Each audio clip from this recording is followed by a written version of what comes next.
John Manuel here in the studio. Adam Lambert. What up? How's it going, man?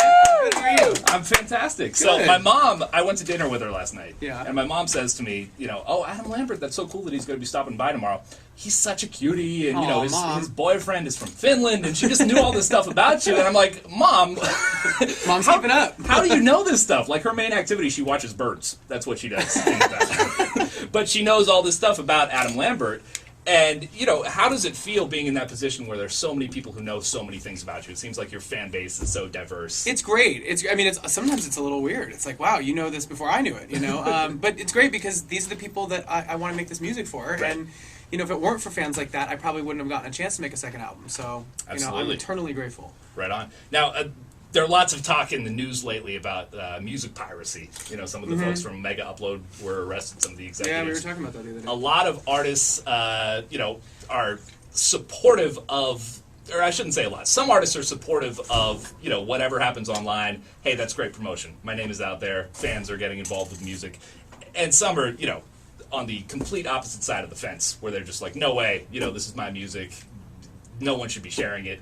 What are your kind of feelings on it? Like, I can see both sides of it. I mean, I think that on one hand, like, this is my way of making a living, and contrary to maybe popular belief, there's not like a ton of music and a ton of money in music. Right. We're making a living just like everybody else. So, giving out music for free, that's the stuff that's my product. Sure. So it does kind of take away from the artist, but at the same time, it's music, and I want people to have fun, and I want people to share it, and I think there's two sides of every argument, so I'm not going to get into the logistics of it. Fair enough. Now, I was watching Ellen a couple days ago. You were a guest on there. Yeah, that was fun. And you were talking about juicing. And Yeah. I literally, tomorrow, I'm about to start on the 3-day? juice. I'm actually doing a week. Wow. So, any tips that you care to offer? I'm stocked up on my kale already. Drink a lot of water. That helps with the hunger. All right. And it's mind over matter. You're going to be like, oh my god, I'm so hungry, I need food, but it's all in your head. Just like keep drinking the water and the juice, and you'll be fine. How long did you do it? The first time I did 3 days, and I did another 3-day one, and then I did a 6-day. And it's a positive thing. It's something. Yeah, you recommend I mean, to you people, feel a or? little. It feels strange, especially after the first 2 days. You feel really weird. And the other thing that you have to do is leading up to it, the day or two before, don't eat a bunch.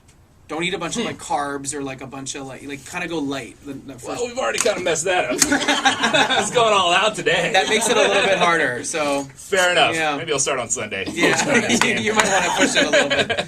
Now, San Francisco is basically the place where your Idol experience began. Yeah, we were actually just walking, and I saw the Marriott Hotel where we did the judges round. I saw those windows, big like arched windows up there. Do you get to spend much time in the city, or have you since then? Well, I actually have a lot of family up here. My mom was living here for a while. Okay. I have extended family up in like Petaluma and Saratoga and Northern California. So All over the place. Yeah, I come up here every year, so it's great.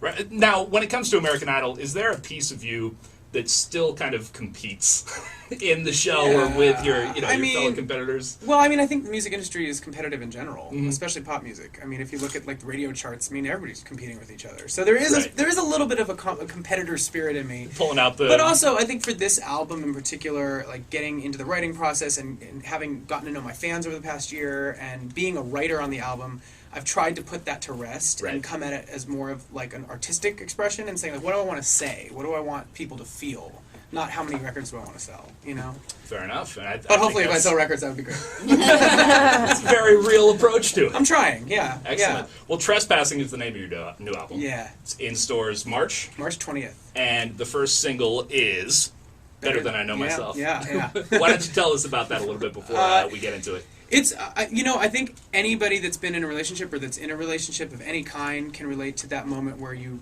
might realize, oh, maybe I haven't been reassuring my lover as much as I could have been, how much I need them and how much they mean to me. Right. So it's kind of like, one half like apology song, the other half reassurance saying, I need you. I'm not going anywhere. I'm staying right here. If I wanted to leave or if I wanted to be with somebody else, I would have been long gone. So I think that's a chord that hits with a lot of people. Yeah, I think so. Sometimes we forget the positive reinforcement. So that's kind of what it's saying. Right on. Well, before we get into the song, is there anything you want to let your fans here in the Bay Area know who are listening to Star 101.3 right now? Turn it up real loud. It sounds really good that way.